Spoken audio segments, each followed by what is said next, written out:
రేపు సిట్ విచారణకు హాజరు కానున్నారు మాజీ ముఖ్యమంత్రి కేసీఆర్. నందినగర్లోని ఆయన ఇంట్లో విచారణ జరగనుంది. మరొకవైపు రాష్ట్ర వ్యాప్త ఆందోళనలకు బీఆర్ఎస్ పిలుపునిచ్చింది. అన్ని జిల్లా మండల కేంద్రాల్లో నిరసనలు చేయనున్నారు.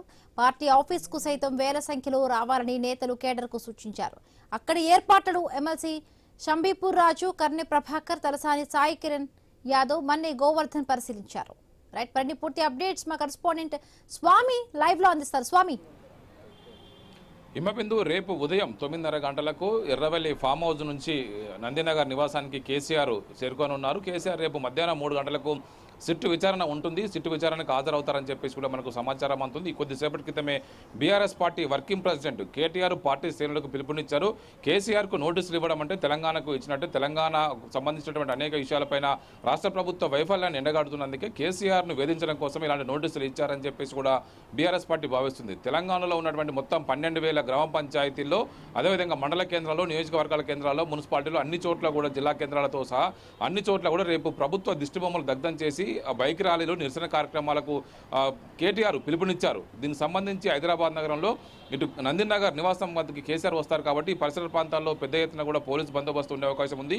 కేసీఆర్ను వేధిస్తుంటే తెలంగాణ సంబంధించిన తెలంగాణ వాదులు, కేసీఆర్ అభిమానులు చూస్తూ ఊరుకోరని చెప్పేసి కూడా వాళ్ళు పిలుపునిస్తారు. రేపు తెలంగాణ భవన్కి పెద్ద ఎత్తున కూడా హైదరాబాద్ పరిధిలో ఉన్నటువంటి నాయకత్వం అంతా కూడా తరలి రావాలని చెప్పేసి భావిస్తున్నారు. తెలంగాణ వ్యాప్తంగా మున్సిపల్ ఎలక్షన్స్ అవుతున్నాయి కాబట్టి మున్సిపల్ ఎలక్షన్స్లో ఎక్కడ కూడా డైవర్ట్ కాకుండా, కాంగ్రెస్ ట్రాప్లో పడకుండా ఖచ్చితంగా మున్సిపల్ ఎలక్షన్స్ని ఫేస్ చేస్తూనే మరోవైపు ప్రభుత్వం పైన నిరసన వ్యక్తం చేయడం కోసం పార్టీ క్యాడర్ అంతా కూడా కదలాలని చెప్పేసి కూడా కేటీఆర్ పిలుపునిచ్చారు. కొద్దిసేపటి క్రితమే తెలంగాణ భవన్లో కూడా పార్టీ ఎమ్మెల్సీ, ఒకవైపు మేడ్చల్ జిల్లా అధ్యక్షులు, యూత్ వింగ్ ప్రెసిడెంట్గా ఉన్నటువంటి షంబీపూర్ రాజు, సీనియర్ నాయకులు, పార్టీ జనరల్ సెక్రటరీ కర్నె ప్రభాకర్తో సహా, తలసాని సాయి కిరణ్ యాదవ్, మన్నే గోవర్ధన్తో సహా మిగతా నాయకులంతా కూడా తెలంగాణ భవన్ పరిసర ప్రాంతాల్లో ఏర్పాట్లను పరిశీలించారు. రేపు మొన్న కేటీఆర్ హరీష్ రావు జూబ్లీహిల్స్ పోలీస్ స్టేషన్కు సిట్టు విచారణకు వెళ్ళినప్పుడు ఎలాంటి అడవులు జరిగిందో రేపు అంతకు మించి తెలంగాణ వ్యాప్తంగా కేసీఆర్ను టచ్ చేయడం అంటేనే తెలంగాణను టచ్ చేయడం, తెలంగాణ వాదాన్ని, ఒకవైపు తెలంగాణ సంబంధించినటువంటి అంశాలను పక్కదో పట్టడం కోసమే ఈ ప్రభుత్వం ప్రయత్నం చేస్తుంది. తాము చేస్తున్నటువంటి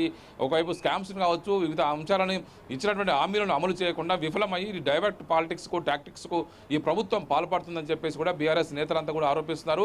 ఒకవైపు సజ్జనార్కు ఎర్రవెల్లి ఫామ్ హౌస్ తెలియకుంటే మేము దగ్గరుండి చూపిస్తాము, భయపడొద్దని చెప్పేసి షంబీపూర్ రాజు సజ్జనార్కు సవాల్ విసిరారు. ఒకవైపు సిట్టు అధికారులు ఎర్రవెల్లి ఫామ్ హౌస్ వెళ్లడం కోసం దారి మధ్యలో తెలంగాణ వాదులు అడ్డుకుంటారు. తెలంగాణ ఉద్యమ సమయంలో ఏ విధంగానైతే సమైక్యవాదులను ఎక్కడికక్కడ వారు నిలదీశారో ఇప్పుడు అలాంటి పరిస్థితే ఉంటుందని చెప్పేసి కేసీఆర్ అభిమానులు అడ్డుకుంటారని చెప్పేసి సజ్జనారు సిట్ టీం భయపడితే మేము దగ్గరుండి తీసుకెళ్తాము, మీకు మొత్తం దారి అంతా చూపిస్తామని చెప్పేసి కూడా షంబీపూర్ రాజు సవాల్ విసిరారు. మొత్తానికి రేపు కేసీఆర్ సిట్ విచారణకు హాజరయ్యే స్టేట్మెంట్ని వైపు నందినగర్ నివాసంలో సిట్ అధికారులు స్టేట్మెంట్ రికార్డు చేయనున్నారు. దీనికి సంబంధించి ఇప్పటికీ ఏర్పాట్లు చేసుకుంటూ ఉన్నారు.